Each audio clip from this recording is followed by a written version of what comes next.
चढ़ाओ एक लोटा जल। कभी कभी अगर ऐसा लगे जीवन में कि दुख बहुत ज्यादा आ गया है, बहुत तकलीफ आ गई है, तो लाल चंदन को घिसकर उस लाल चंदन का लेपन भगवान शंकर पर कर कर फिर पानी चढ़ाओ। अगर कोई संकट भारी है और निकट रहा,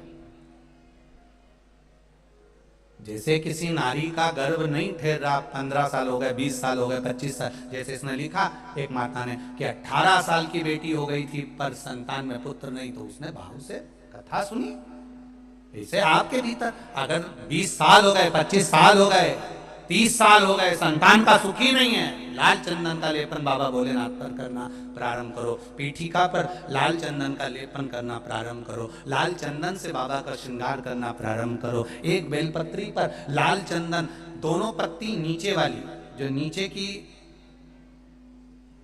की जो 2 पत्ती होती है इस पे लाल चंदन, और बीच वाली पत्ती पर पीला चंदन लगाकर बाबा के शिवलिंग को समर्पित करिए। बाबा से प्रार्थना करिए, रोज प्रार्थना करो। परंतु एक बात का स्मरण रहे, 25 साल हो गए, 20 साल हो गए, 30 साल हो गए, संतान नहीं, तो पहले जल से अभिषेक कराना, अभिषेक कराकर उस जल का आचमन करने के बाद हाथ को खासा करना, धोना, उसके बाद में फिर वापिस बाबा का स्नान कराओ, फिर चंदन का लेपन कराओ, फिर एक लोटा जल चढ़ाकर बाबा का स्नान कराओ। बाबा का बड़ा सुंदर भाव से लाल चंदन से जो अभिषेक करता है, बाबा को लेपन कर कर फिर जल चढ़ समर्पित करता है, निश्चित है उसकी गोदी मेरा देव अधिदेव महादेव जरूर भरता है, ये निश्चित है।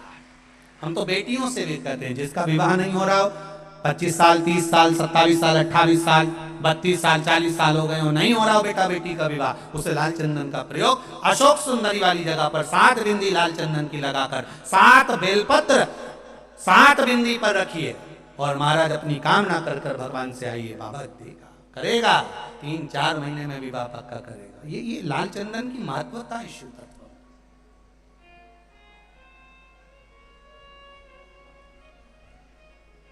क्रोध करने वाला व्यक्ति दूसरे के चक्कर में खुद को क्रोध करता है, दूसरा व्यक्ति इसका मजा लेता है और स्वयं क्रोध में, गुस्से में अपना काम बिगाड़ बैठता है।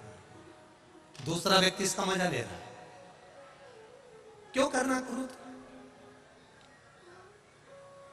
क्या करोगे क्रोध कर कर?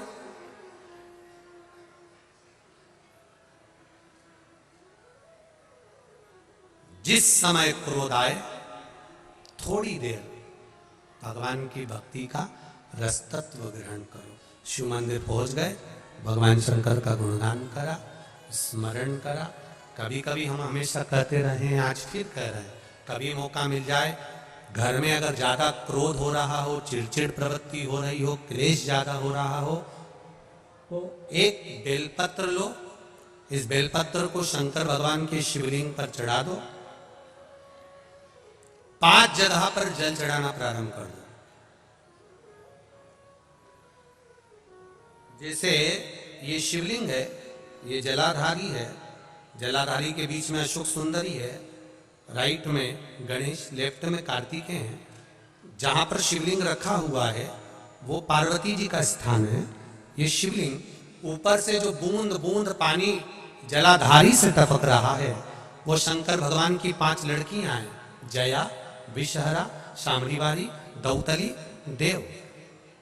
5 जगह पर जल चढ़ाना प्रारंभ कर दो। अगर ज्यादा घर में क्लेश हो रहा है, गुस्सा आ रहा है, सब चिड़चिड़ कर रहे हैं, एक बेलपत्री चढ़ाओ, जल भर कर ले गए शिव जी के मंदिर, पहले अशोक सुंदरी पर चढ़ाइए, फिर गणेश जी पर चढ़ाइए, कार्तिकेय पर चढ़ाइए, इसके बाद में जलाधारी पर चढ़ाइए, फिर जल शिव जी पर चढ़ा दो, अपने मन का भाव रखकर।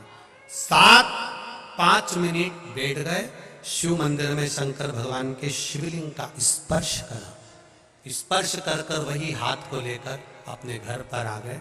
दिल्ली में प्रवेश करते हुए कहीं हाथ लगा भी दिया, क्योंकि ये तो बल है मेरे शिव का, आप अंदर प्रवेश कर जाओ। ज्यादा से ज्यादा 8 से 9 मिनट लगता है।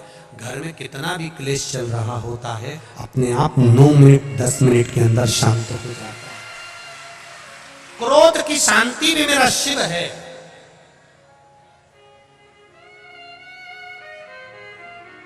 उसका भजन,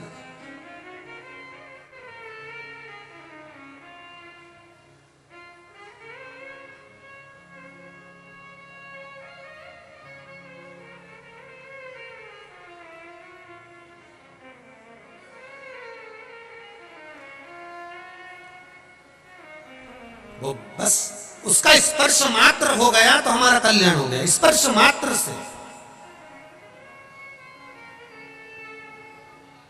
5 अगस्त सावन का तीसरा सोमवार।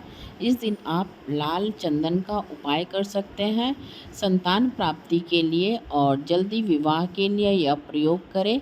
सावन का बहुत ही शुभ महीना चल रहा है, इस महीने में आप यह उपाय करिए। अगर आपको यह वीडियो पसंद आया होगा तो लाइक करिएगा, शेयर करिएगा। मेरे चैनल में नए होंगे तो मेरे चैनल को सब्सक्राइब करिएगा। श्री शिवाय नमस्तुभ्यं।